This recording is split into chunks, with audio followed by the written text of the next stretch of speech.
Well, hello. Listen, you guys, we are in the second season of the Man Fast podcast.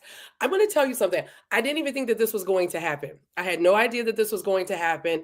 And the Lord was like, toward the end of the year of 2024, the Lord was like, resurrect the podcast. And so I'm so excited about the first episode of the second season that I didn't think was going to happen.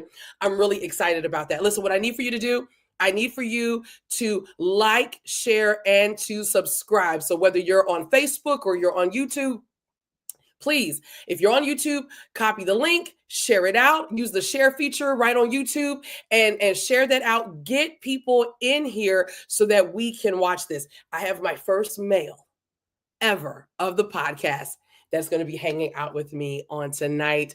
I have Dr. Gerald Hightower, who is the Entanglement Coach. So he is a relationship coach, and he is going to be hanging out with us on tonight.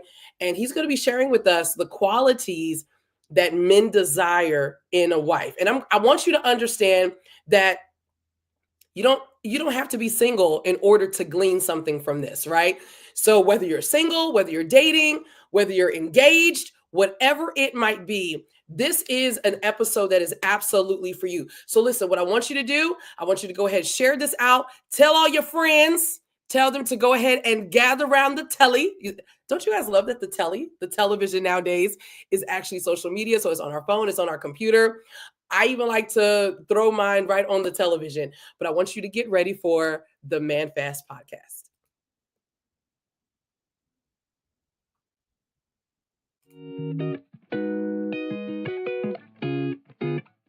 Father, any moment now, I got coochie cobwebs. You know what? Coochie cobwebs.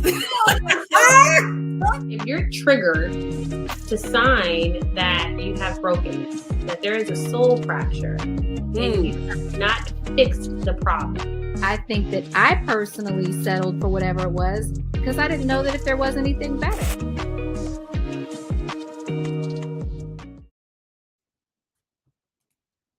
Listen, you all, it has been just one incredible year since I first released my book called the Man Fast Podcast. I released it last January, and I had this whole plan of how I wanted to release the book. And the Lord was like, just get it out there. And so last year, I think it was about a good 6, 7, maybe even 8 months that I met with a group of women from all over the country. And we met every single week. And they were from all walks of life. We had people that had been married 30, 40 years, those that were engaged, those that were newly in relationships. And of course, for those of us that are successfully single, we were also in the group. And it was such an incredible space of healing. It was just an incredible space of healing. And so I'm praying about when to resurrect that and when to start that again. But that is going to start again.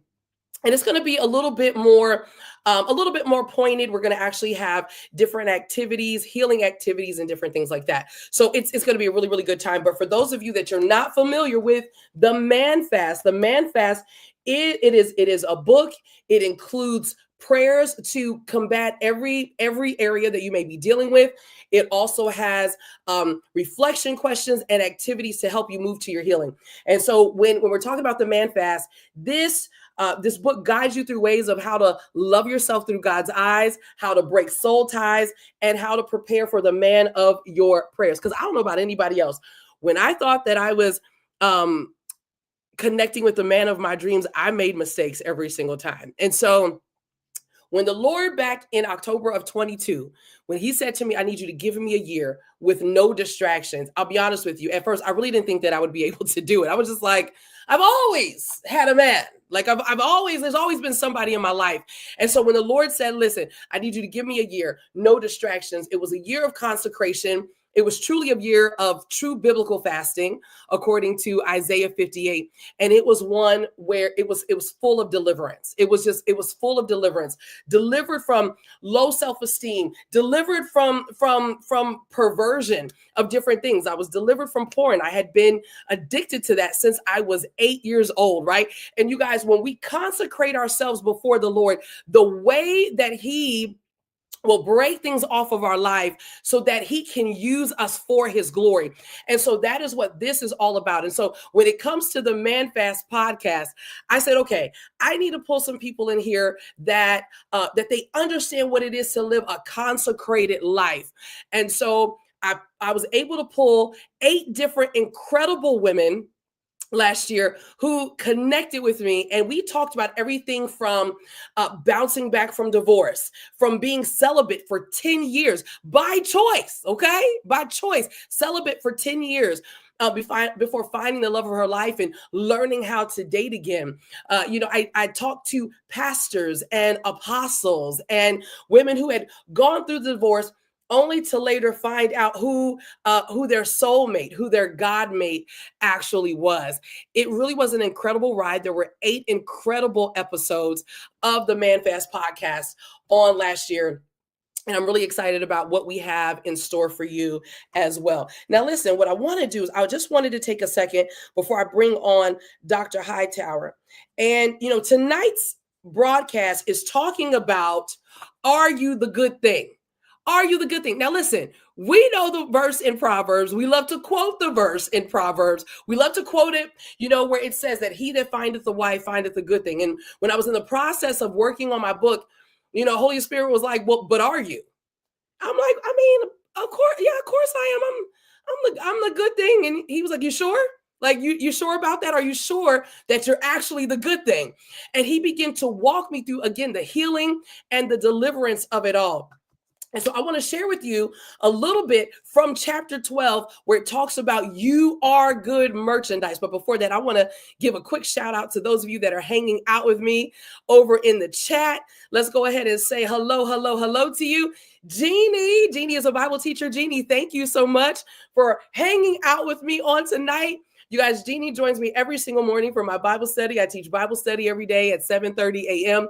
And she is with me every morning. She's here before anybody else most of the time. And pretty much like 98% of the time, she is here before anybody else is here, waiting and hanging out. And we connect, like we always connect and confirm behind the scenes, and it's just so awesome to just be connected. Excuse me. I want to say hello to Miss Carmen. Miss Carmen was with me this morning on Bible study, and she was like, listen, I want to be there tonight. Send me the link. I want to be there. I want to tune in and I want to listen. And so I'm so excited to see you here. Alicia Shaw, that's my little honey bun. Alicia, she says, I am married and I love the book. I'm telling you, it's for anybody. Because here's the thing.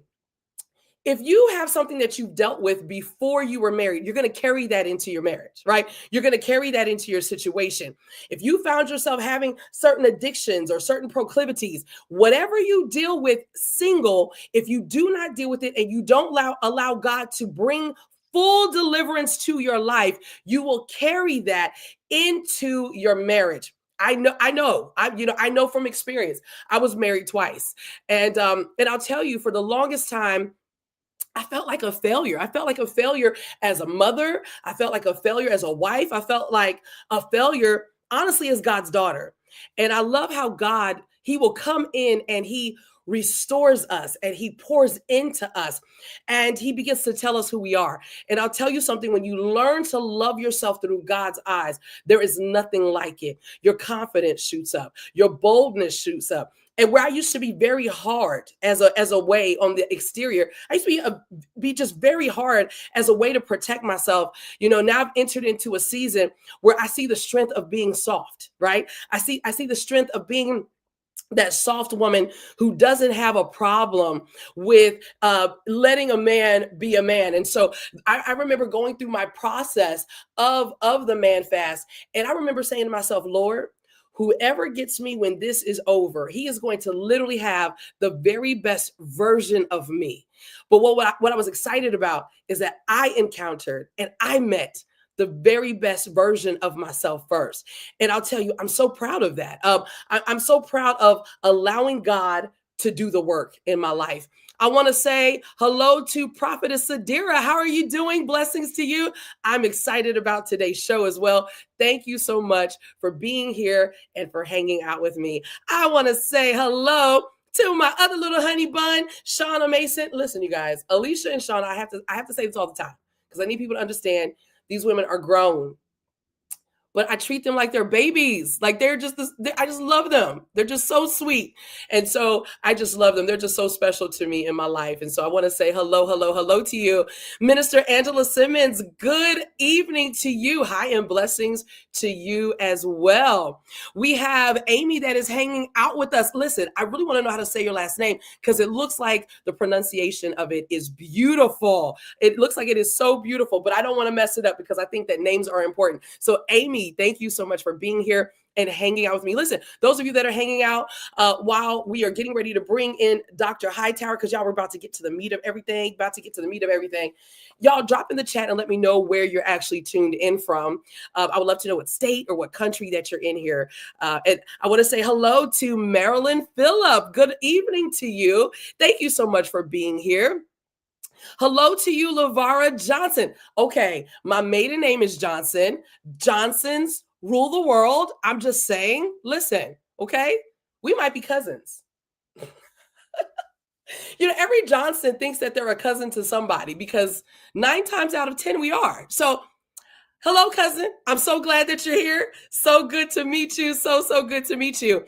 I want to say hello to you, Miss Sharon Jackson. Hi, Miss Sharon Jackson. It is so awesome to have you hanging out with me on this evening. San Antonio, Texas. Come on, Texas. Texas is in the house. Prophetess Sadira says that she is from Phoenix, Arizona. Oh, man. So is that 2 or 3 hours behind? How many hours behind me are you? Because it's 6 p.m. here. Arizona is one of the states that I have not traveled to yet. I have not traveled there yet. But what an honor that you're here. Amy is from Forks, Washington. Y'all are coming from all over the place. Stop playing. Okay, Prophetess Sadira says 2 hours. 2 hours. Okay. LaVara Johnson is from Wisconsin. Yes, boo. So good to have you hanging out with us tonight, all the way from Wisconsin. Alicia says, come on, Texas. I love it. Yeah, I got to come hang out. I got to come and hang out because that is one state that I have not been to. Maryland is from Trinidad and Tobago. Stop playing. How are you doing? Hello to you. What is the weather like over there? It's cold over here, but actually it was pretty warm here in Delaware. So, well, within reason, y'all, we've been in we had 23 degrees. So today it was like 50 degrees. So it actually felt like it was pretty warm when you're used to 23 degrees. Right? It felt like it was pretty warm. Yeah, listen, yeah. Hello, cousin. Yes, I love it. We have Jeannie is from Oklahoma. Hello to you, Jeannie from Oklahoma. You guys are giving me the glads on tonight. I am so honored to just have you all here. So excited to have you here. Thank you for everyone that you're tagging people in the chat. I really appreciate that because it helps to share this out. Also, any comments that you make, please make your comments. I also want to tell you that at some point, I think I might do something a little bit different. I might actually allow some people to come on and ask a question. Now, so just be prepared for that because if I do it, you just got to be ready because you're going to be on camera, okay? You're going to be on camera. So, don't y'all come on camera with your hair looking like this, okay? Y'all put your hair on, pull it up in a bun. You know what I'm saying? So that'll be later on in the broadcast, but that's, I may drop the link so that if you wanted to come on and ask myself and Dr. Hightower a question, then you're able to do that. All right. Oh, Amy says there's snow there. I love the snow. I love snow. Okay. I love snow. We've had snow and it has blessed my life. I either love snow or I want to be by the water, right? So those are just my favorite things in life. La Mercia, did I say your name correctly? Because listen, y'all, I will put a Spanish accent on everything, right? So you'll be La Mercia, you'll be La Mercia. You got to tell me how to pronounce the name because I am here for all of it. And she says, greetings from South Africa. The way you have just blessed my heart on today. I adore you. I adore you. Marilyn says that it is lovely, warm weather up in the island of Trinidad and Tobago. I think a lot of us are probably a little bit jealous of that. I think we're a little bit jealous of that. Amy, you are the tagging queen on tonight. I'm sending you hugs, boo. I love that. I love that. Alicia says, listen, get your hair on, your eyebrows on, get your clothes on. Y'all get everything on. Amy says that you live in a national forest? Stop playing. That has to be incredible. That has to be beautiful. So yeah, Amy says that she lives by both. So okay, so you live by the water and you get to see the snow at the same time. Oh, it must be incredible where you're at. It must be incredible. Listen, you guys, it's just about that time that I'm about to bring on Dr. Hightower. But one thing I wanted to just share with you, if somebody's saying, what is the purpose of having a podcast called the Man Fast Podcast? Well, first of all, this podcast is all about empowering Christian women who desire to put God first in their life. This podcast is all about healing, growing, and again, preparing for the husband of your prayers. Even if you find yourself already married, let me tell you something. You can always up your game.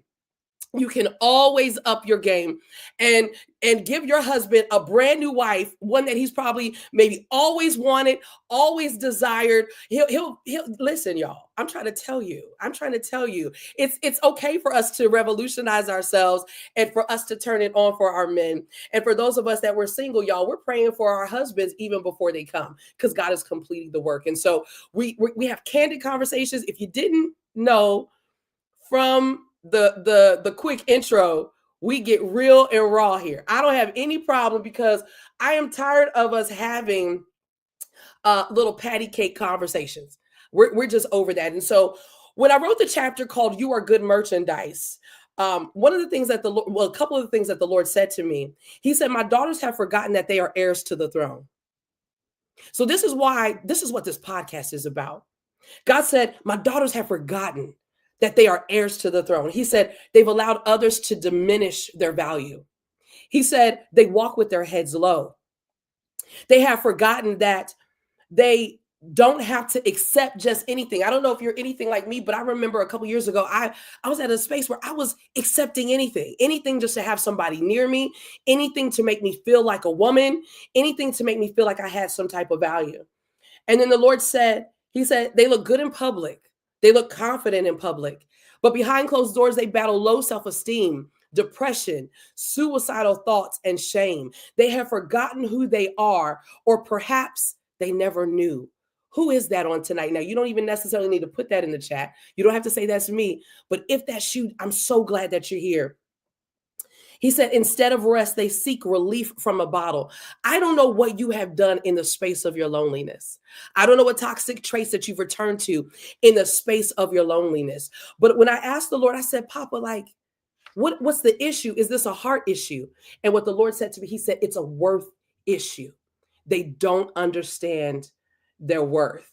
They don't understand their worth. And so if we were to look at Proverbs 31:18, and then I'm going to bring it on Dr. Gerald after this. Dr. G is what I call him.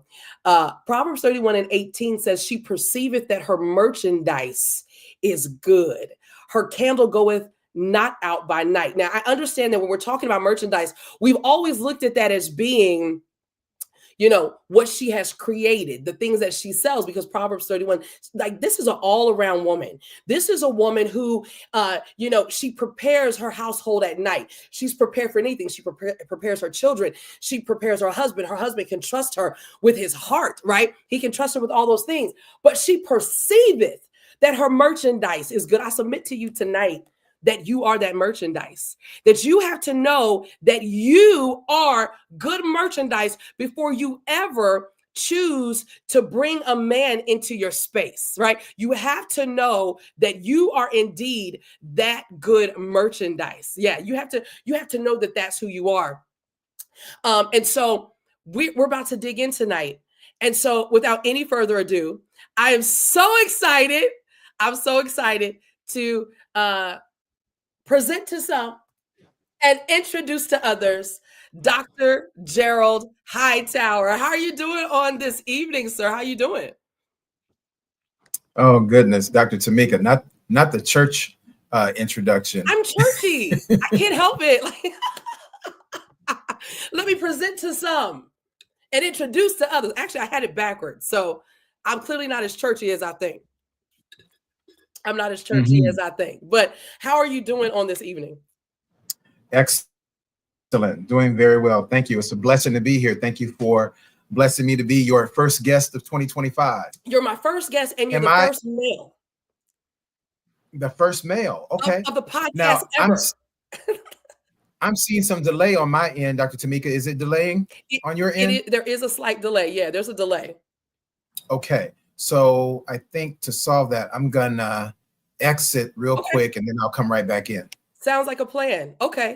Sounds like a plan. All right. So listen, you guys, I absolutely love technology. Don't we love technology? It's awesome because it allows us to connect from different ends of the earth. And so it's awesome. Okay, listen, Amy, you better say that. Amy says, I'm good merchandise, the daughter of the King of Kings and the Lord of Lords. And she says, hallelujah, glory. Look, Shauna said, first man ever, but no pressure. Like literally, no pressure. You're just in a room full of women, like no pressure. We're not going to tear Dr. G apart. It's just a room full of women. No worries, right? No worries, no worries. Amy, again, thank you for everybody that you tagged. Mary says, I can't wait until you move to Virginia. You better speak that. Let me tell you guys something while we're waiting for Dr. G to be able to pop back in. 2 weeks ago, I had the opportunity to preach in Richmond, Virginia. And let me tell you guys something. The Identity Church of Virginia, they are my family. I love them so much. I love them so much. And so I don't know what's going to happen. Oh, wait a minute. So Mary, Shauna says she's not allowed.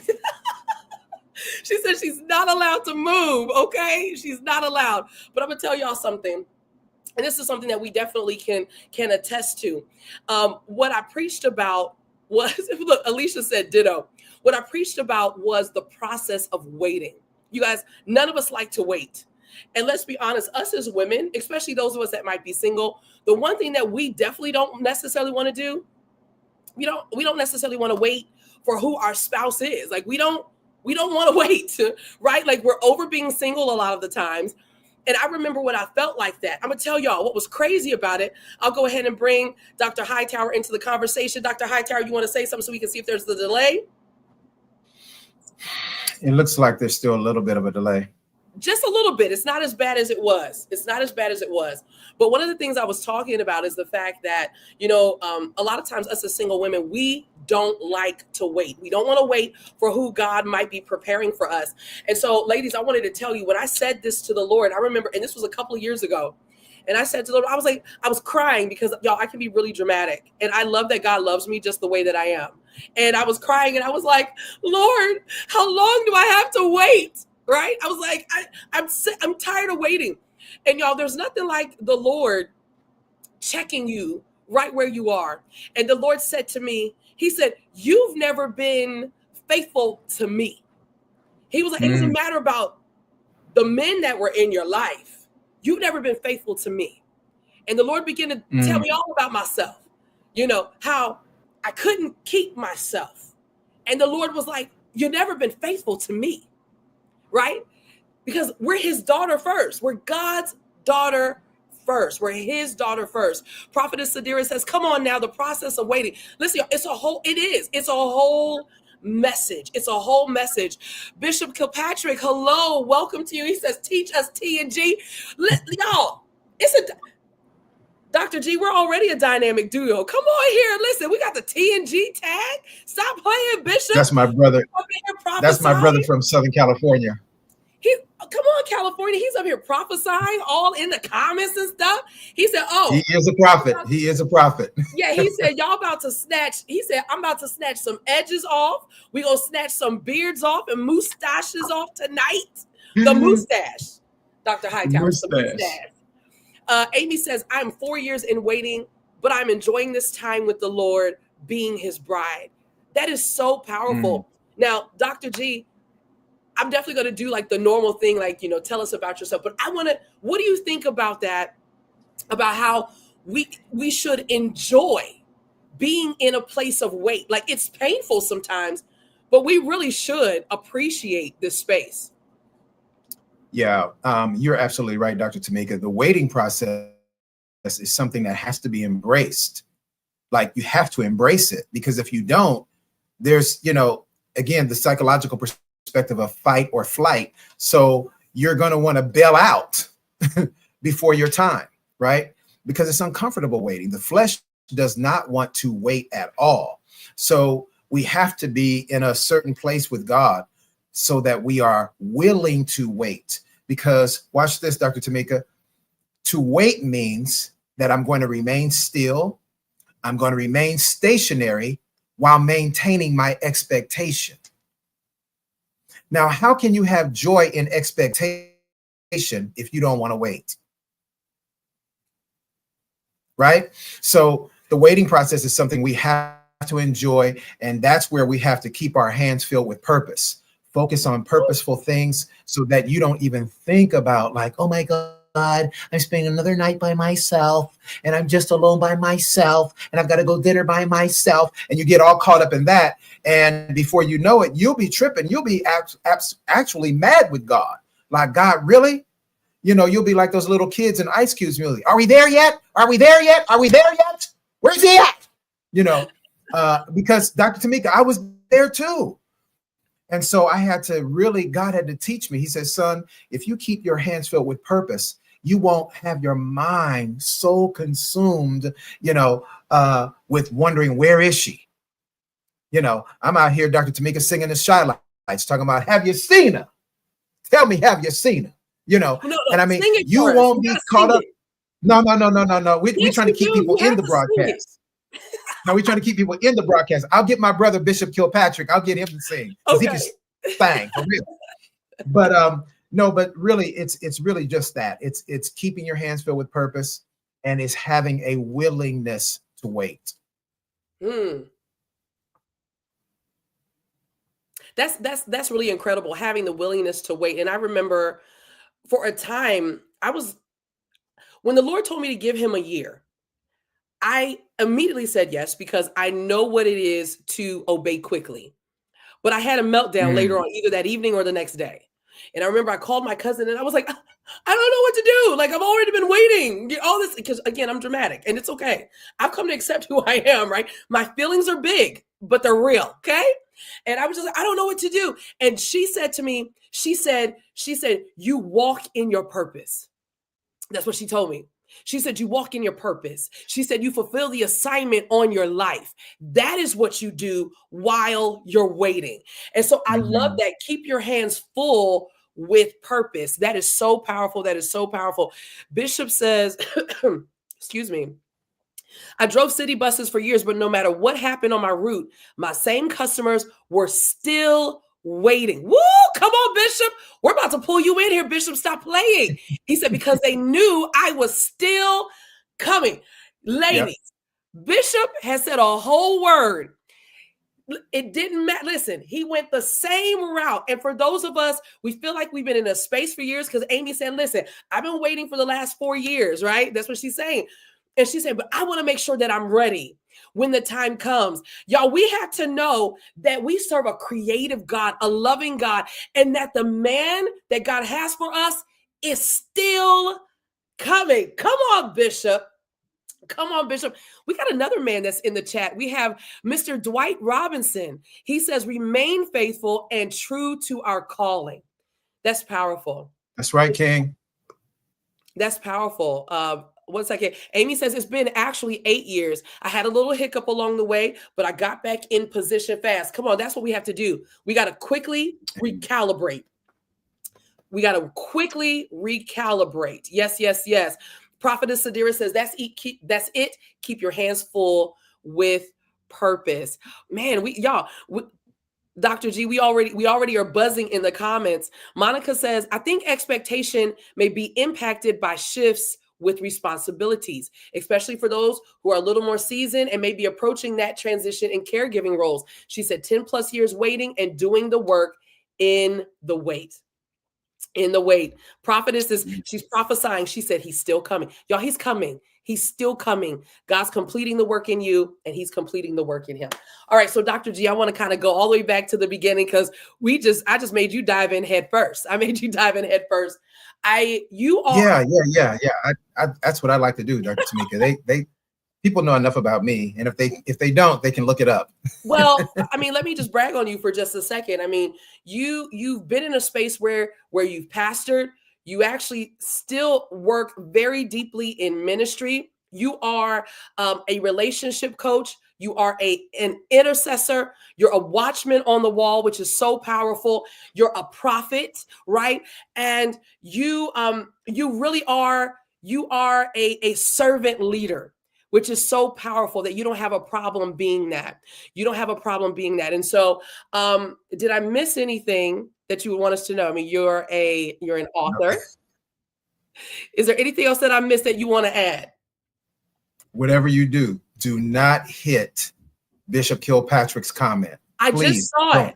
I hope Do not he's do saying it. this about me. Are you saying that about me, Bishop? No, he's talking about me.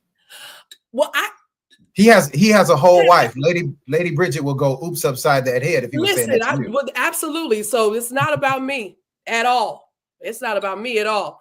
It's about you. That's his nickname for me. I should post it. I should put it up. Don't do it, Dr. Tamika. Come on, we're friends. You have to sing a song. You got to sing. We're friends. We're friends, Dr. Tamika. We are. Let's talk about the qualities because the ladies want to hear about the qualities of a wife. What does it mean to have? What are these qualities that men desire? Ladies, I talk about this all the time. And as Dr. Tamika said, I've been in this space serving as a pastoral counselor, specializing in relationships for 20 years. So I'm not new to this. I'm real true to this, passionate about the mission of building healthy love relationships. And so one of the things that I wanted to share with you ladies is that we as men, our list, so to speak, it is so very simple. We don't have a scroll of needs that we desire in a wife. Our list is very short. Every man is going to be different, but there are some core needs that are universal among most, if not all men. And I want to emphasize, Dr. Tamika, healthy men who are healthy mentally, men who are healthy physically. Because obviously, if a man lacks in an area physically, he's been injured. He has some kind of pre-existing disorder physically. Of course, he's going to have a different set of needs, right? But if you are mentally, emotionally, and physically healthy, there are some universal things that all men desire and need. All right. So, Dr. Tamika, did you have a specific question that you wanted to throw at me, or do you want me to just jump in with these love nuggets? Oh no, I definitely have questions. Especially, I have probably at least a question after every love nugget. But okay, before we even get started with your qualities, I want to ask you. Yes, ma'am. Can a man tell if a woman is thirsty? Like, can he tell if she's desperate? Because you're about to tell us the qualities. So I think for us, we have our own ideas of what men want. And a few years ago, I remember one of my friends, her husband basically had said to her that he felt like I was desperate and that men could smell that on me. And I went off on him because that's what you're supposed to do when somebody tells you that you're desperate. Like this had to be like 5 years ago. But on the inside, I was like, wow, I really am though. Right? Like I really am. So can men tell when a woman is thirsty and when she's desperate? Yes. I want to say, Dr. Tamika, that there's a fragrance that she emits. Wow. But it's not a physical thing. It's really like, it is somewhat of a fragrance that a woman, and please excuse me, I don't mean to be condescending or insulting in any way, but I just want to use this as an analogy. In the animal kingdom, the male lion can tell when the female lion is in heat, right? Because there's a certain type of fragrance that she emits, not to mention she, falls all over him and he's like, oh, okay, yeah, baby, you want me to go, so the same thing is true in the human space between a man and a woman. There's a certain type of energy a woman gives off, and there's a certain type of, there's a certain physical posture. Her body language will speak. Little things that she does. I love watching a woman who is married or a woman who is committed to a man. I love watching her posture. When she's committed to that man, there's several things that she does not do, Dr. Tamika. She does not have sustained eye contact with other men, and she doesn't open up her body language. Her body language doesn't open up to a man. She'll stay kind of closed and reserved. He could be standing right here, and she may turn to him so as not to be rude, but she doesn't open herself to give a full-on body embrace, right? Because she doesn't want any intimate type of connection with another man. So those are the postures. Those are the kind of things that we can tell as men. And when a woman is really open like that, and she's all touchy-feely and things like that, we know, like, okay, sister girl's thirsty. So that's seen as thirst and not interest. Yeah. It all depends on how that woman does it. If a woman is wise, she knows how to do enough of that where she's showing genuine interest so he can pursue her, versus doing too much. I call it being a part of the DTM crew, doing too much where the brother is feeling like, dang, is she trying to sleep with me tonight? I mean, what's going on? What's up with the, all of the hitting and the touching and wanting to hold my hand and, laughing at my corny jokes. I know that wasn't even funny. She's like, oh my God, you're so funny. So there's just certain things that a woman can do a little bit too much of that will cross that fine line from genuine interest to her thirst is real. Now, those are really good nuggets. Definitely great teachable nuggets right there. Bishop says the fragrance is not always necessarily negative. It's a scent that is controlled by her character, which is really what you just described. Like, it's really what you just described. I think that's really, really powerful. Really, really powerful. And I think everybody is picking up what you are putting down. Alicia says, yeah, that wasn't even funny. Yeah, that's hilarious. Prophetess says that part, show interest and still be coy in degree. So yeah, because Dr. Tamika, we love to pursue. We want to pursue you. We're wired by God. It's in our DNA. We want to pursue you. So at the same time, on an emotional level, I do want to know that you at least are interested in me too, but I want to pursue you, right? Because men, we're hunters by nature. So we want to go and pursue the woman that we see great value in her, and we want her to be a part of our life. Yes. There was a question for me in the chat. Dr. T, are you single? Yes, I am. Successfully single, contently single, right? Content at the moment, right? You know how people are like, I'm happily single. No, I mean, I'm successfully in this space. I'm content in this space, but I'm open. Like, I'm ready for the Lord to do what it is that he wants to do. And I do think that there's a difference. Before I was like, I'm happily single. I was okay letting people know. Listen, all the girls bounce. I'm happily single. I want everybody to know. No, like, I found contentment with the Lord. And okay, Bishop. So I want you to hit the first love nugget. That's my brother. That's my brother. Dr. Tamika, just to let you know, we go back like over 30 years. Okay. So he's off the chain. And he knows things. Bishop, you rock. he knows things about me that most people don't, and vice versa. Dexter. So that's a threat. It's like, listen, it's a warning. It's a warning. So let's jump in these nuggets because I know that you actually have taught these nuggets. And I'm like, I told you, y'all ladies, I told him, I was like, listen, because he has at least 7. And I was like, you don't have to hit all of them. But I was like, I really want him to hit as many as possible. So I don't want to take up all of your time. But okay, Bishop, I'm going to stop looking at these comments. So, all right, Dr. G. Hey, my brother, Minister Chris is in here. What's up, Chris? Good to see you, brother. Thanks for coming in. Hi, Chris. Hello to you. So talk to us about the first love nugget. I'm sorry. He's cutting up. Let's stay focused right here, Tamika. You and I, let's just stay focused right here. Yeah, and we can come back. What's the Vicky Winans thing about? We can come. Long story. Bishop. Long story. We have a Vicky Winans story. It's a long story. I saw another comment over there. Okay. Who was that? Just let's see here. Let's see here. Look, Shauna said, who's asking? Y'all, that's my little sis. That's my little sis over there. I don't see any other comments, Dr. G. Okay. Not at the moment. So I'll make sure to throw it up there. Hey, Dr. Troy. Dr. Troy is the whole reason I think why we connected, because you were on Dr. Troy Gibson's show. And I remember I was like, this is going to be so good. This is going to be so good. So Dr. Troy, welcome, welcome, welcome to you, Apostle. He said, Dr. Tamika, Dr. Gerald, praise the Lord. Yes. Good Blessings, stuff. Dr. Troy. Yes. So love nugget number one, Dr. Tamika. So the number one thing that men need, one of the 7 qualities that a man needs in a wife, is first and foremost that she is in love with and fully submitted to the Lord. In love with the Lord.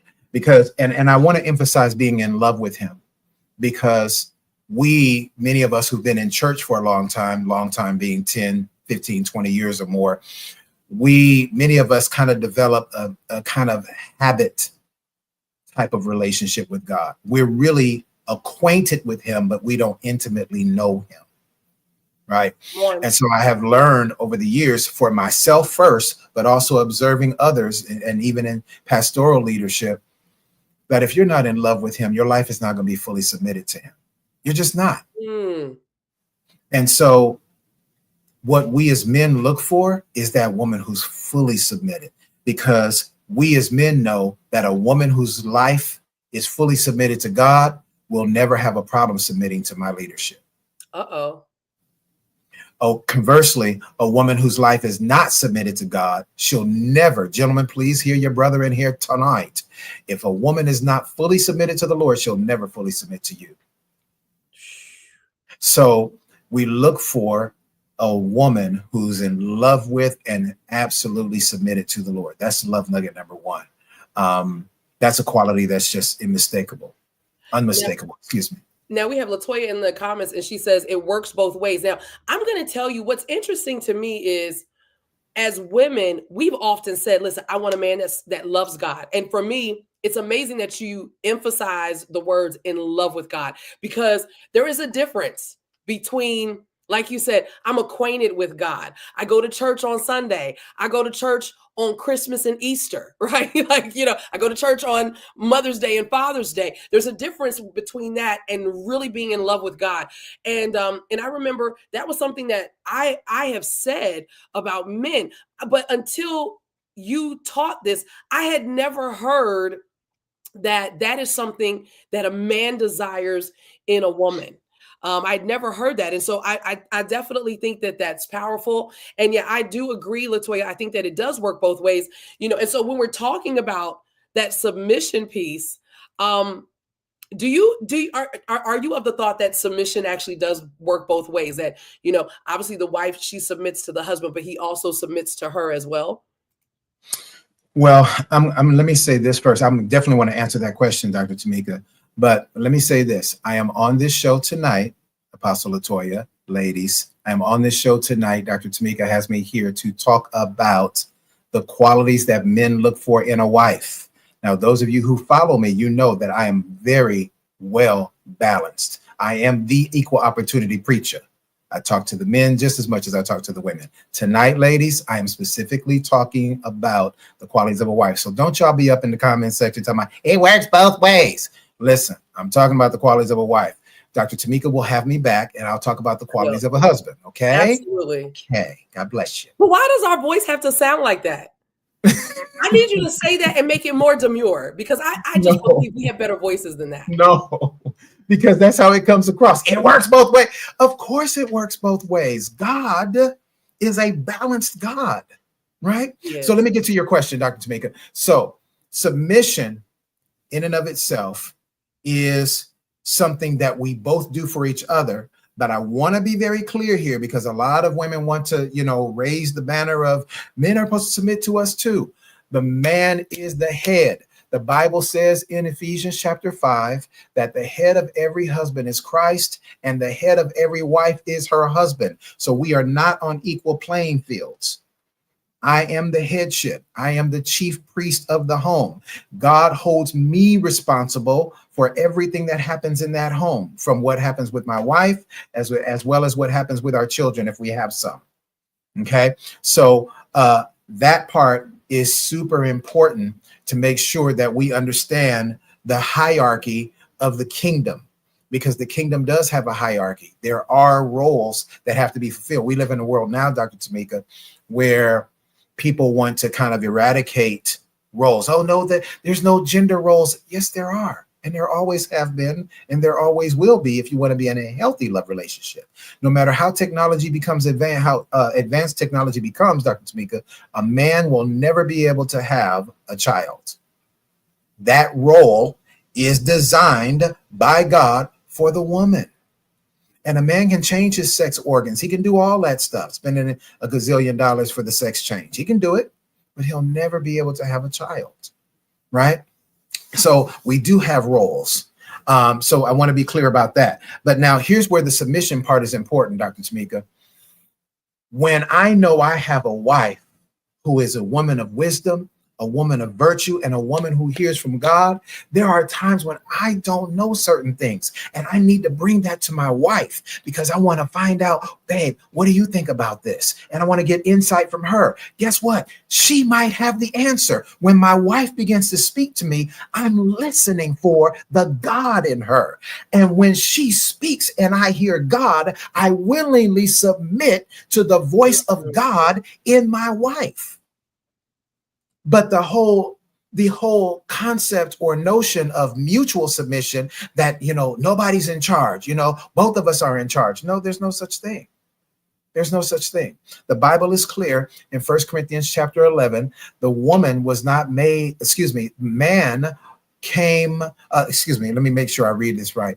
The scripture says that woman came from man. Man did not come from woman in terms of God's design in the Garden of Eden. And it goes on to say in 1 Corinthians 11, Dr. Tamika, man was not made for the woman. The woman was made for the man. And so we have to have a clear understanding about that.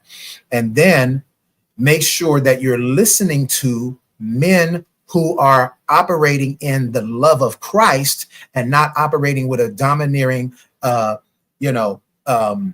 chauvinistic kind of mindset, where it feels like a man is trying to rule over you versus lovingly lead you. You understand what I'm saying, Dr. Tamika? I do. Lovingly lead. I think that's powerful. Lovingly lead. I think that's powerful. Absolutely. So what do you think about the feminist movement? I'm not even trying to get you stuck here, but there's a lot of feminism that's I feel really on the rise. What are your thoughts about that? It is a spirit that is from the enemy, and it is and has infiltrated the church. And sadly, a lot of our women in the church have adapted. They've adopted a feminist mindset. And so that's where we get, 50-50 conversations. That's where we get, these conversations of, no man is going to tell me what to do. I'm grown. I'm educated. I know, we're equal partners, and all those kind of conversations. But men who are committed to God and are marriage-focused men, Dr. Tamika, we don't want to have a woman that's combative and contentious. All throughout the book of Proverbs is chock full of scriptures that warn us as men to steer clear, run, Forrest, run away from the contentious woman, right?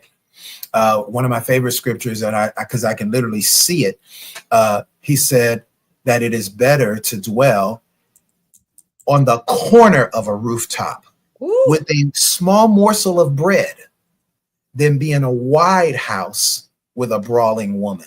My God. So, bruh, you up there sleeping with the pigeons. And it would be better to be at peace with the pigeons than be in a wide mansion with a contentious woman, right? So those kind of things, Dr. Tamika, I think that the feminist movement, it really has helped to bring a war among us as men and women. And now there's such vitriol with single men and single women. And let's go ahead and address the elephant in the room, particularly in the Black community, where single men and single women are literally at war with each other. I have never seen anything like it in my entire life. It is mean-spirited and it is downright demonic. And then there is, by the same token, men who are so driven with their flesh that they don't even see a need to want to do anything for a woman unless a transaction of sex precedes it. It's like, no, she ain't giving me no cookies. I ain't taking her out. I ain't spending no money. And the first thing that a man has to do to show a woman that he has the ability to provide for her is to take her out. Spend some money. Because if a man is not generous with his money, then he's not going to be a good leader in the relationship. Wow. Right? You can be thrifty, or as my dad was, he was downright frugal. He had the nickname in our family, the Black Jew. I don't mean to offend anybody. That was my dad's nickname. Super tight with money. But ladies, you need to be with a man who's generous with his money, because you want to see his ability and his willingness to provide for you, right? And listen, ladies, don't ever, ever, ever, ever, ever lower your standard and compromise and think that you have to have sex with him in order for him to do for you. If he's not willing to do things for you, then he can't lead you, because his ability to provide and his willingness to protect is his opportunity to show you, and watch this, ladies, and to show God that he is worthy and capable of covering you. My God. My God. That's good. That's good. So standards, it's okay for us to have standards and to have some boundaries in place. And I love, just what you're saying there. Sherry says, ouch. She said, keep stepping on those toes, Dr. G. That's good. Y'all, we got Mita Washington hanging out with us. The radio host extraordinaire is hanging out Mita. tonight. Yes. How you doing? Yeah, she said that part. Yeah, good stuff, Dr. G. Talk to us about the second quality that men desire. And I do appreciate, you say, listen, ladies, this right here, this meal that I'm presenting, this is a meal for you. This is the meal for you, so that we understand. Because I do think it is important for us to hear from a man, because we talk to each other all the time. And so it's amazing, because a lot of times when a man comes in a room, I used to be that person. I didn't really want to hear what the man had to say. Like I told you, I argued with him. Really? Okay? You were like that, Dr. Tamika? Well, listen, when he said I was desperate and thirsty, listen, I went back to my teenage years and he got a neck roll. I was like, how dare you say that to me? I was like, I am an independent woman. I take care of myself. Do you want to see my bank account? Listen, it was all of this. And then I walked away and I was like, but he's telling the truth though, because you are kind of desperate. I just didn't know he could see it. I didn't know he could see it. Right. I was scream on you right now, because I'm not going to admit it. Okay. I'm not going to admit it. Of course. Like I'm not about to just take a L, Yeah. Right. I'm not. Love nugget number 2, Dr. Tamika, is love and compassion. So the wonderful thing about a woman, I absolutely love how, first of all, let me just acknowledge this, that women are the most beautiful creature that God ever created. The most beautiful. And one of the things that I absolutely love about how God wired the woman is that she's wired to love. She's wired to be a nurturer by nature, right? Instinctively. We've seen, there was a famous picture of a police officer who, I think her child at home was like 3 or 4 years old. So she hadn't breastfed in years. But there was a crying baby that the baby came in and the baby was screaming, and like you could tell the baby was hungry, in pain, something. That woman instinctively grabbed that child in the police station with her full uniform on and started breastfeeding the child. Wow. I mean, it was like the most incredible thing ever. Instinctively, women love and nurture, right? But now the compassion part, Dr. Tamika, is another thing, because the compassion part leads to emotional maturity. So, of course, a lot of women ask men, we need, Dr. G, we need men who are emotionally intelligent. We need men who are willing to be vulnerable with us. Voice. I want you to give us a different voice. I'm sorry, Dr. Smith. Okay, I'm gonna fix that. I'm gonna get a better voice. Make it more demure. I mean, we are demure ladies. You say we're demure. Yes, indeed. Men. Yes, you are. Yes, ma'am. Yes, you are. I'm listening. Give us a different voice. Okay. But when ladies are asking men to be vulnerable, ladies, you're asking us to go against how God wired us. Because again, provider, protector. If you're asking us to be vulnerable, you're asking us to go, be completely diametrically opposed to the very thing that God wired us and designed us to be, protector. By definition, Dr. Tamika, to be vulnerable means that I am open and susceptible to attack. Wow. How can I be covering you and our children if I'm open and susceptible to attack? No, that's not a good protector. So what we need from you in the area of an even exchange so that you can get from us the emotional connection, what's needed is for men to be emotionally naked, emotionally available. But now when we do this, Dr. Tamika, here's the compassion part. We need you to be compassionate and not to take that man's sharing and him opening up his heart to you. We need your compassion where you never weaponize that against him. Because the moment that you weaponize it against it, the moment that you bring it up in a future argument or a conversation, the moment that you say, yeah, that's what your problem is because your mama wasn't there, that man will shut down on you, and it may take him years to open up to you again. Because unfortunately, most of us men, especially men who are of my generation, the X generation, certainly of my father's generation, and so on and so forth, and even men of the millennial generation, we were not taught that it's okay to express ourselves emotionally. We were taught, Dr. Tamika, to suppress how we feel, not express how we feel. It's been ingrained in us. Real men don't cry. And I always share this famous story of me playing football, growing up as a football player. And I went and broke my ankle in the football game. And my dad is rushing me to Kaiser Sunset. Shout out to Sunset in Hollywood, Kaiser Hospital, super awesome hospital. My dad is rushing me to Kaiser in Hollywood. I got a broken ankle and I'm in pain. I mean, that thing is like, and my ankle is broken in 2 places. So it was broken real bad. Dr. Tamika, I'm 12 years old. And here's what my dad is saying to me while he's rushing me to the hospital. Okay, son, stop crying. Man up now, man up. Stop crying. It's going to be okay. It's going to be okay, son. Stop crying. Man up now. This is what my dad is saying to his 12-year-old son. Man up, stop crying. It's going to be okay. Right? This is what he's saying. But now this is what was taught to him. So this is the only thing he knows how to give to me. And so that's been ingrained in us our whole entire lives.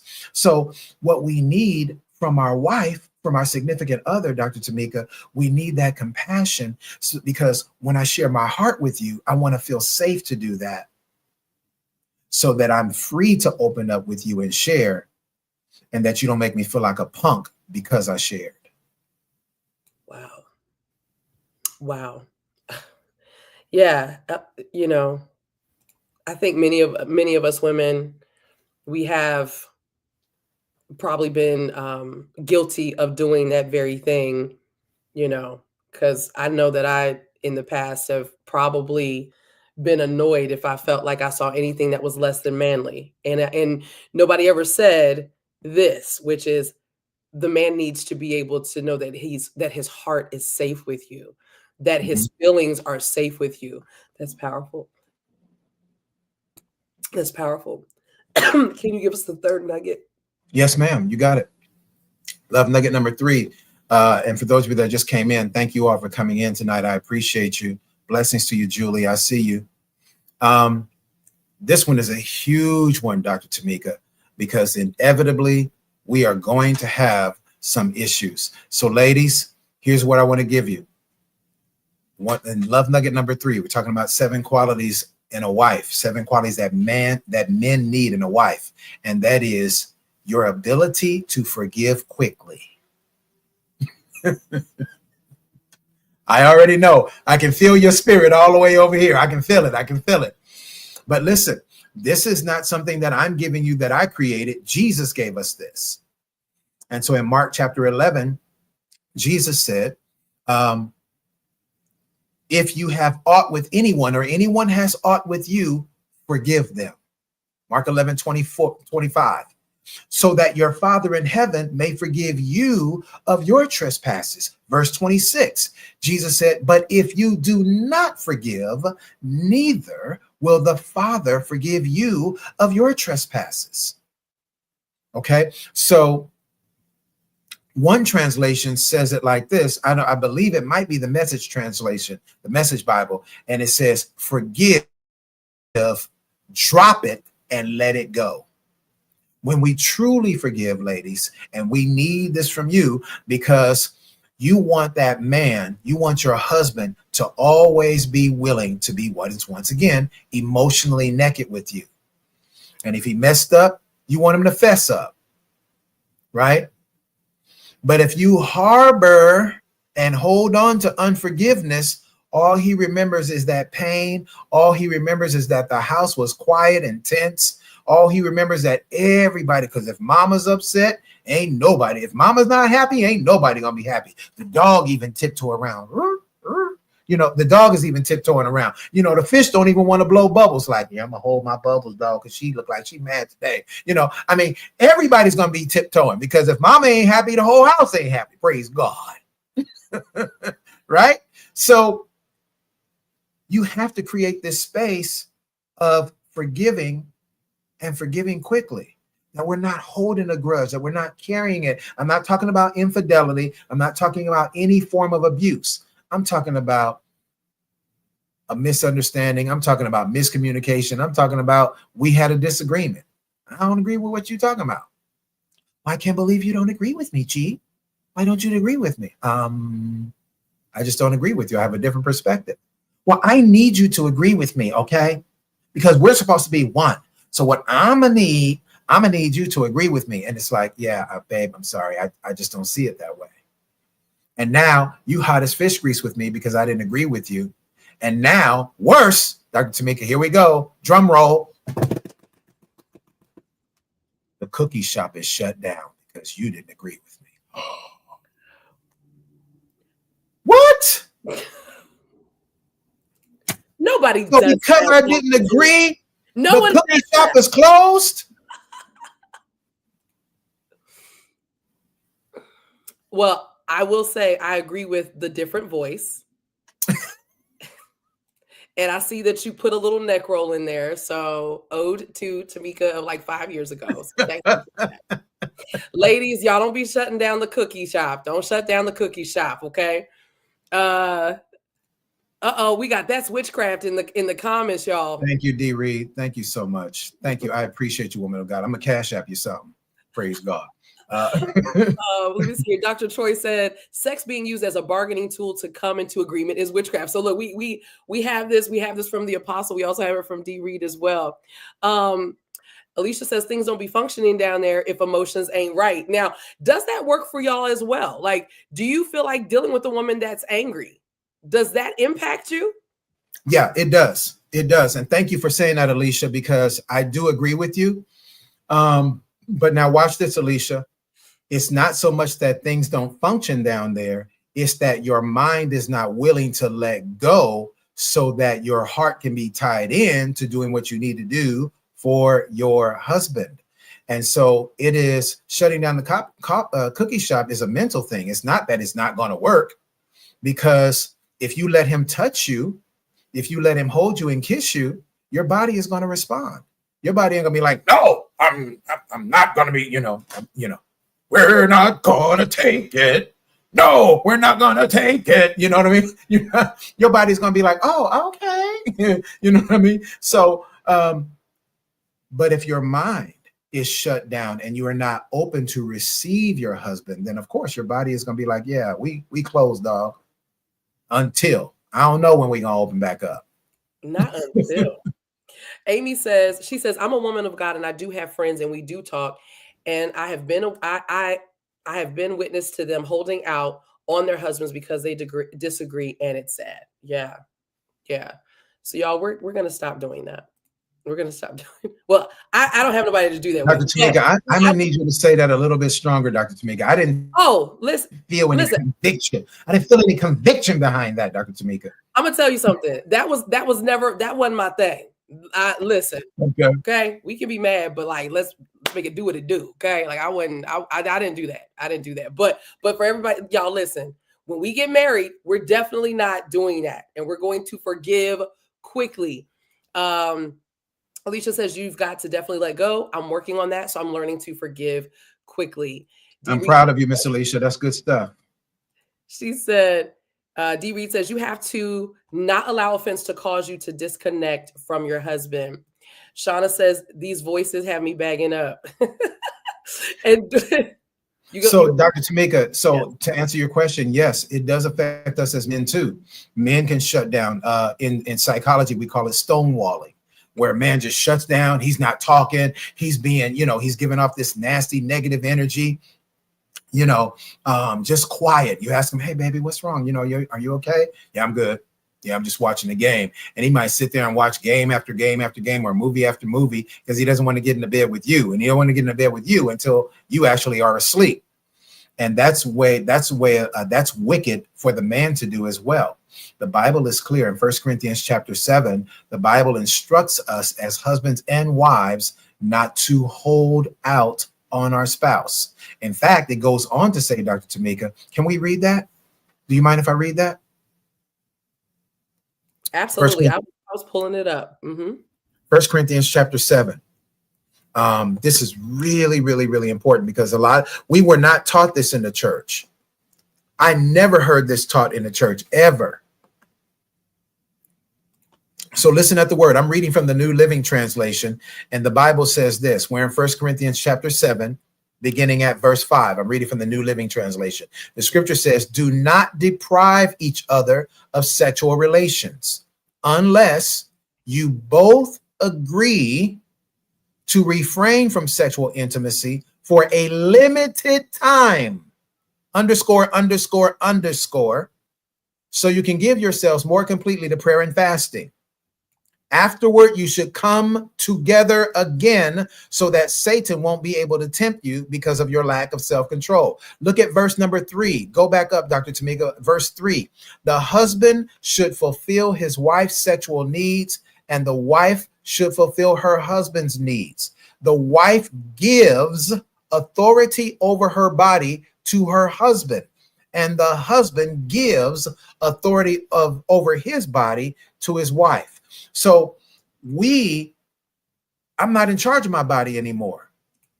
All this belongs to my wife.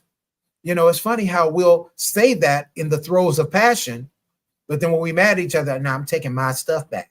It's like, I thought it was mine, so we're supposed to be giving that to each other, period. So men don't get to shut down and women don't get to shut down. But generally, men are not going to shut down for too long, ladies, because if you put on that red dress and slip on them high heels. Hey, yeah, okay. Oh, and he's drinking his tea. And some of that sweet perfume. It sure looks good on you. Listen, we're going to be looking. I might be mad. And I'm going to keep looking. I'm going to keep looking. And I'm going to keep looking. And I'm going to keep looking like, girl, you looking good over there. Just like candy. Oh, she looking real sweet, giving me a heart attack, but that's the kind I like. Hey, love it. Yeah, Dr. Troy is saying husband's body belongs to his wife and vice versa. Prophet Elisa says this is good. Good stuff. Good stuff. This is good stuff. Do we have a few more minutes of your time, Dr. G? I don't want to take up too much of your time, but this is good. I'll give one more love nugget, Dr. Tamika, and I think maybe we come back and do a part 2. Yeah, that'd be great. Yeah, that's totally okay. Okay, cool. So I want to give this love nugget because this one is something that's also not taught in the church. So after we deal with the forgiveness piece, the next piece, this one is super important, that what we as men look for in a wife is a woman's willingness to be patient with us. Patience. And actually, this is something that we have to give to each other, because patience, the first attribute that describes what real love is, according to the love chapter, 1 Corinthians 13, love is patient. Love is kind. The first godly attribute that describes what real love is patient. But we're often, both of us, men and women, we're both guilty of being very impatient with each other. So as men, we need and we look for a woman's willingness to be patient with us. So let's look at it on a futuristic level, and let's look at it on a day-to-day level. On a day-to-day level, those of us that are of a certain age, those of us that are seasoned, for over 40, over 50 perhaps, there is an expectation for many women, not all, but there's an expectation, Dr. Tamika, for many women that he needs to show up having it all. And he better know what to do. Like, I've heard so many women, and I've counseled with so many women, say, Dr. G, I feel like I shouldn't have to teach a man. Well, okay, that's how you feel, but it's not real. You do need to teach your man. I just feel like a grown man should know how to please his wife. He knew how to please the last woman he was with. And yeah, I talked to her too, and she definitely was not trying to let him go. You got him now. So you have to teach him how to please you. It's not you teaching a man how to make love, but you have to teach him how to please you, which means you have to be patient. Because if it doesn't work too well, if it doesn't click, if all cylinders are not all firing in those first couple of times that you are intimate together as husband and wife, then you have to teach. And that's what seasoned, mature women do. Teach. It might just be, a slight adjustment. It may not be a major overhaul, might just be a slight adjustment, right? So you have to be willing to do that. Ebony said, I'm not even trying to do it. But we have to listen. And the same thing is true for me as a man. She might not know how to please me, so I'm going to have to teach her, right? And so that's where patience comes in, because she was married to her husband of 20 something years, and she hasn't been with no other man ever since. So it would be rude and nasty of me to not be patient with her and say, hey, baby, I don't really like that, or hey, baby, you know what? I kind of prefer this. And so we have to be patient with each other, right? So the patience part. Now, futuristically, we first get together and you're working, I'm working. The ultimate goal for every man who really loves his wife, he is going to have a plan, or he will pray and get a plan. But most of us as men, we already have a plan. We have a plan and how we are going to work toward making sure that we can retire that woman. We do not want her working all the way until she's 65 and then, she's worn out. We do not want her doing that. Okay. So we want to find creative ways. And there's never been a greater time ever in history that we have so many wonderful ways that we can make a lot of money from home. We ain't even got to leave the pad. We can make a ton of money right here together. Babe, come on. Let's get up. Let's pray. Let's have some devotion, and let's get the mind of God and figure out what can we do to serve people, and how can we set up a system that's going to allow us to generate multiple streams of revenue doing what we both love to do. Come on, babe. Let's get it. Because I don't want you on that I-75. I don't want you on I-95. I don't want you out there in that traffic. What? It's snowing out here. In Atlanta, Dr. Tamika, it snowed just a week and a half ago. People were stuck for hours all day. Their cars and trucks were stuck on that freeway, could not get home. I don't want my wife to deal with nothing like that. Nah, baby, no. You staying at the pad, girl. Might as well go and put that bathrobe back on. You know what I mean? So if he's not there yet, if he's not making 6, 7, 8 figures yet, if he does doesn't quite have it yet. The patience part, Dr. Tamika, is I'm going to sit with my man. I'm going to pray with my man. And then we're going to find out what the plan is, what the vision is. And I'm going to help him toward that vision, because what he wants is for me to be able to retire. What he wants is for me to not have to be working 50, 60 hours a week. No man who really loves his wife wants his wife working that hard. Yes, ma'am. So, Dr. G, I just have to ask, and ladies, if you have questions, go ahead and put them in the chat so that, we can let Dr. G go in the next few minutes. But how does a woman know, especially because I think a lot of us in these comments, I think a lot of us probably are more mature. We're probably over 40, perhaps over 50, and beyond, or what have you. How do we know when, I'll tell you, being over 40, I'm not necessarily looking for somebody who has potential, right? I'm okay with somebody not making 8 figures and all of that, but not necessarily looking for somebody who just has potential or a Coke and a smile. So how can a woman tell the difference between someone who is worthy of our patience versus somebody who has just potential, untapped potential that they may never fulfill? Great question, Dr. Tamika. So that's why we date. Dating is for discovery. While we're dating, we're going to discover that just based on the questions that you're asking him. Because in the questions that you're asking him, Dr. Tamika, you're not going to be asking him, so what you're working on, what is your dream? You're going to be asking him, so what do you have? Right? And so you want to bring that to the conversation pretty early on in the conversation. Not date number 1, not date number 2, but maybe after about date number 3, and you guys have been talking for a few weeks, maybe a month or so, you want to talk about, so hey, so tell me, share with me, what is your plan? Because for myself as a woman, I'm a wife. And as a wife, I'm called to be a help to my husband. But I can only help a man who has a great vision, and he's taking great strides toward the execution of that vision, right? That right there is going to inspire the right man. Some men might be turned off by that conversation. Cool. If he's turned off, if he gets a little upset, if he gets a little perturbed, boom, deuces sideways. You already know, because the only reason why a man would be upset by that question is because he ain't got no plan. A man with a plan wants to share with you what his plan is. It's just that simple, Dr. Tamika. So it'll be easy if you're asking the right questions, ladies. It'll be very easy to vet that gentleman and find out if he is a man who is potential that's in process of coming to fruition, or a man who just has a dream that may never come to pass. Good stuff. Good stuff. Thank you so much, Dr. G. This has been enlightening, and I know that what really hit for everybody is dating is for discovery. Dating is for discovery.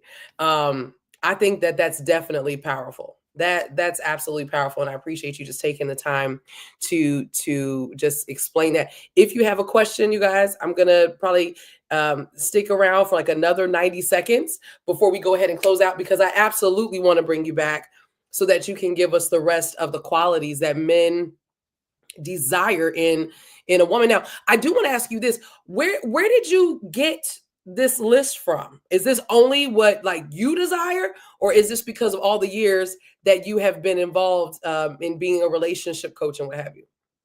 Yeah, thank you for asking that question, Dr. Tamika. So yeah, it's a combination of several things. It's 20 years of experience. It is taking excerpts from great books like Love and Respect by Dr. Emerson Eggerichs, taking excerpts from teaching from the late great Dr. Miles Monroe, and then following my spiritual dad, who this coming April, he and Mom Carolyn, they'll be celebrating 54 years of marriage, my spiritual father and apostle. So following great men, reading, researching, and even through secular studies of outside of the Christian circle, these things pretty much ring true, So yeah, that's it in a nutshell. But I want to say this really quickly. I think I saw a comment that I wanted to speak to. How long should you date in the discovery place? Yeah, thank you, Miss Elisa. So ladies, across the board, and you can look up the statistic for yourself, across the board, Black, white, Asian, Latino, European, whatever, across the board, generally speaking, it takes men approximately 88 days to either fall in love or to make a conscious decision that that's the woman that I want to be a part of my life. 88 days. All right. That's across the board. So because and now, ladies, here's the difference though. This is for marriage-minded men, not just any men, because a lot of men are not interested in marriage. You could be with him for 5 years, 10 years, and you're still not married. Right? We're doing everything that married people do, but he's never made that commitment to you. Right? This is for marriage-focused men, marriage-minded men. All right. So how long should you be in the discovery process? As a woman, you want to figure that out for yourself at the moment that you have peace concerning him, that you've seen him being consistent. He does what he says he's going to do. He shows up. He calls me consistently, all those different things, right? The things that make you feel good in your heart about a man. And then let's say it's been 3 months and both of you are still in a place of trying to figure it out. Usually you're not still trying to figure it out unless this is a long distance relationship and we haven't had a chance to spend time together. But generally speaking, if you have time and you're spending time together, it won't take long. That whole dating process shouldn't take more than 2 to 3 months. And sometimes it could be just a couple of weeks and a few conversations, Miss Elisa, and you'll find out like, hey, yeah, he ain't answering me the right way. I don't like how he talking. You know what I mean? And something will just be alarming in your spirit. I'll share this quick story, Dr. Tamika, before we go. There was a lady that we were talking years ago, and we started dating. And I mean, I just felt if you looked at us on paper, we were perfect together. And the way we bonded was just incredible. And I remember feeling so strongly about her, but it was happening so fast. And I was like, gee, you need to slow your roll, player.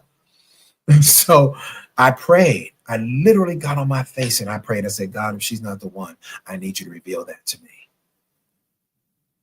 We went out on a date. And this is after we've been together for quite some time, probably about like going on 2 months. We went out on a date. And while we were in the car, she was talking to one of her friends. Her friends was having a problem with her fiance. And they looked like they were going to call off the wedding. She hung up the phone. She was frustrated. I said, is everything okay? She's like, it's just easier to get a girlfriend. Oh my God. Listen, I was done. I said, what did you say? It's just easier to get a girlfriend. Gee, these men just be da-da-da-da. And I was like, whoa.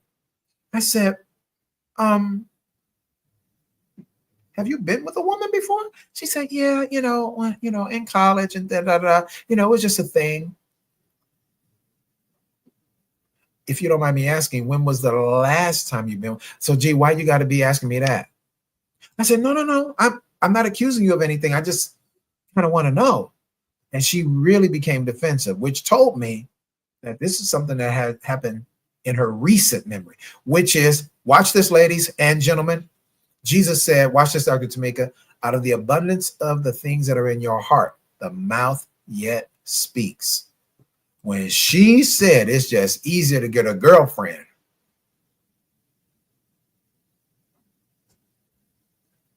I said to myself, and myself said, yeah, player. Not yet, player. Bruh, this is not the one. That's God's answering you, right? Yeah, I know, man. I prayed today and God showed me. Yeah. Okay, player. So you need to, boom. So I had that conversation with myself, and that was it. You had a meeting with yourself. Dr. D, there were 2 more questions, if it's okay for us to do that, because I am cognizant of your time. I have the question here, and I'm cognizant of sensitive topics. So the question is, how do you deal with a husband who is not on the same level spiritually? Because we do have women that are in here. Some are married, some are dating, some are single. Yeah. So how do you deal with a husband who is not on the same level spiritually? Great question. Great question. Here's where that fruit of patience comes in. It's going to be your prayer. It's going to be your patience, and it's going to be really being generous in affirming him. I don't care if he reads one scripture to you, affirm that man and make sure it's sincere now. Don't patronize him like, oh, that was great. You read Proverbs chapter 3, verse 5 and 6. We learned that in Sunday school. Like, no, be genuine and sincere in your affirmation of him. Okay. Because what that does for us, ladies, it inspires us to want to do more. My wife was really excited when I was getting into the word. Man, let me go grab this word and get a little bit more up in here. Yeah. You know, we do. Ladies, there is something inherent in men where we desire to be your hero. So when you affirm us, and I know some of you ladies are going to be resistant to this, but if you listen to me, I promise you it'll bless you. Some of you would say, well, he's supposed to be doing that anyway. He should love God for himself. But if he's not quite there yet where you are, your encouragement can help him get there, right? We're supposed to be helpers of one another, right? Because I'm sure you all would tell me, for the woman who's not quite as seasoned as I am in the word, well, Dr. G, you should help her get there, right? Well, you should help your husband. You are his helpmeet. So you should be helping your husband inspire him to get there. Okay. But the relationship doesn't mean, Dr. Tamika, that because he's not quite where his wife is, doesn't mean that they're unequally yoked. Okay. A lot of people take that scripture and twist it all out of context, like a Jehovah Witness. Just take it all out of context. Okay. The scripture is plain in 1 Corinthians chapter 6, 2 Corinthians chapter 6. The only thing that classifies as being unequally yoked is being connected to an unbeliever. So it doesn't matter if the woman is making more money than the man. They are not unequally yoked. It doesn't matter if the woman is more advanced spiritually, intellectually, or otherwise than the man. They're not unequally yoked. The scripture is plain.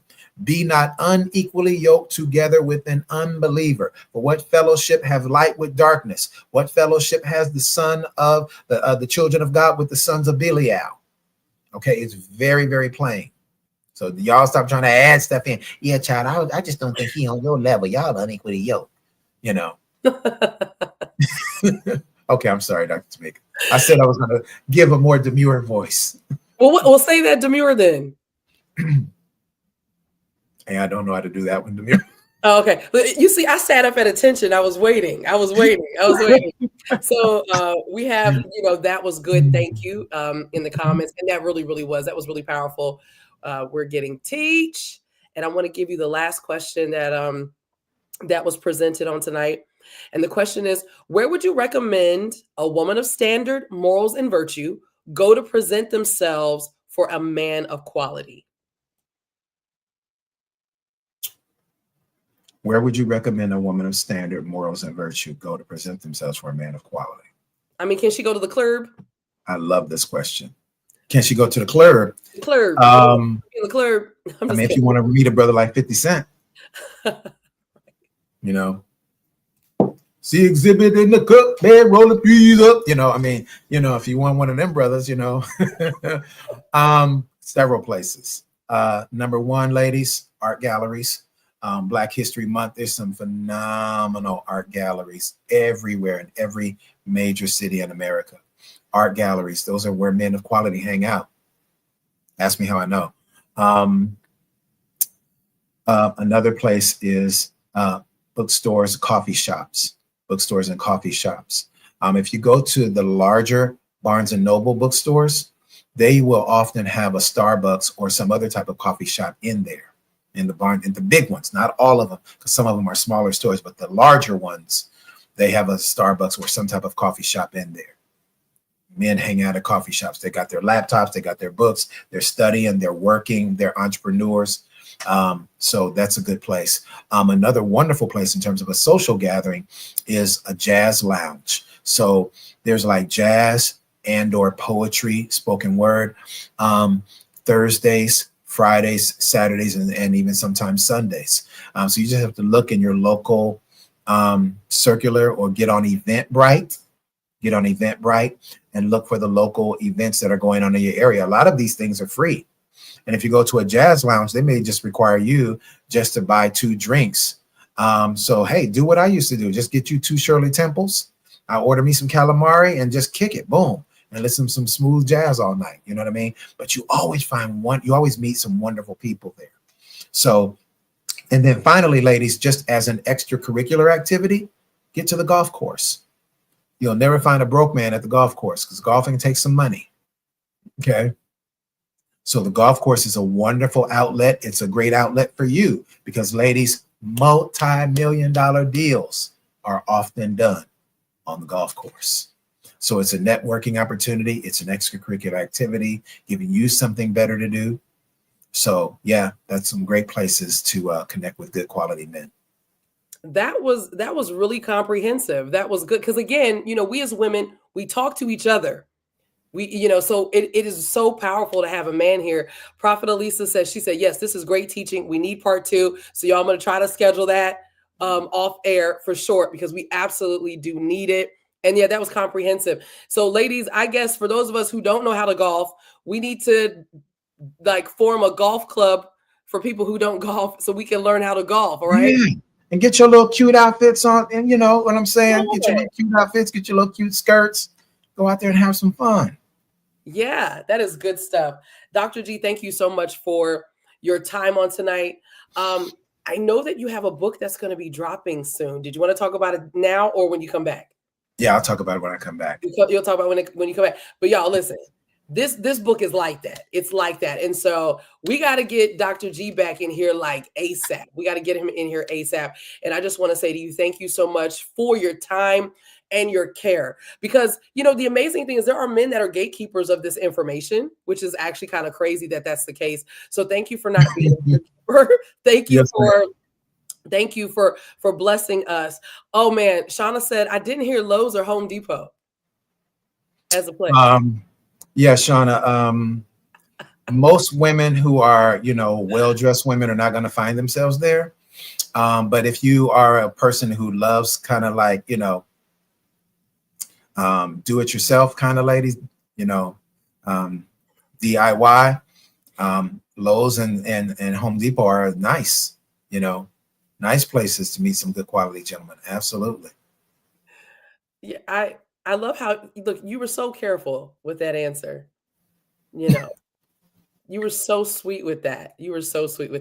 Thank you, Mita, for hanging out with us, y'all. It's like a whole celebrity. Thank you, Mita. Just hanging out with us, y'all. Yeah, it's just hanging out with us. So listen, Dr. G, did you have anything that you wanted to say before we close out tonight? Oh, my girl Cherie, she put something that I always teach, Dr. Tamika. So ladies, if you are a business owner or an aspiring entrepreneur, author, artist, there is no reason in the world why you are not going to your monthly Chamber of Commerce meetings in your city. They usually have at least 1 to 2 events every month. And usually it's a breakfast. And then there's another day in that month where they're doing a business mixer / happy hour thing. Ladies, guess who's there? Men with money, men who have their own businesses, men who are well established. So you are doing yourself and your business, forget the relationship. You're doing yourself and your business a disservice by not joining the Chamber of Commerce. And then, of course, by joining, not only is that helping your business, but you're also positioning yourself to connect with good quality men. Now, I mean, does any business qualify? Because I can almost hear somebody saying, well, I don't feel like my business is worthy enough to be part of the Chamber of Commerce. Do you feel like any business owner of any type should join the Chamber of Commerce? Dr. Tamika, anything that provides a product or a service that helps people is a viable business that can be a part of the Chamber of Commerce. You never know what that city may need. You never know what that community may need. You know what I mean? So let's say, I always like to use this fun example. Let's say that your vision is you have exotic gumballs, right? Exotic gumballs with wonderful flavors and wonderful colors, and you have a scripture on each one. Ooh. Right? Well, guess what? Somebody's having a birthday party. Somebody's having a child's party. Somebody's having a bar mitzvah. Somebody's having a wedding. Somebody's having a something, holiday party or whatever, where they want you to do your exotic gumballs. And then they may even ask you, hey, can you also bake? Yeah, sure can. Boom. Now you got a little catering situation going on. So you just never know. Don't ever think too small of what God has given you. Take it to the marketplace. Because if the person who made chia, if that person made multi-millions, what you waiting on? I love it. I love it. Good stuff. Good stuff. Is there anything else that you wanted to share with us on tonight before we go? No, ma'am. I I think would say, because you put it out there. You left it all on the court. You went hard in the paint tonight. Yes, ma'am. We'll come back for part 2. We'll come back for part 2. So thank you so much, Dr. G. Listen, everybody, what a way to kick off 2025. Okay. What a way to kick off 2025. We have learned so many incredible things. And I think that, within the 4 points that Dr. G gave to us, we are able to take those things and we're able to refine who we are in our pursuit and in our waiting. And for those of you that are married, what beautiful, beautiful tips that he gave, even for those that are in the space of marriage. So listen, I do just want to say we are going to be back within 2 weeks. We're going to be back in 2 weeks, and I'm going to have another guest on. Miss Felicia is going to be here, and she's going to be talking about being single and celibate, and of course, loving the Lord. So listen, I just want to say to you all that I love you, that you were created to make God famous. He's anointed you to do hard things, and that includes waiting. I thank you all, and you all have a good night.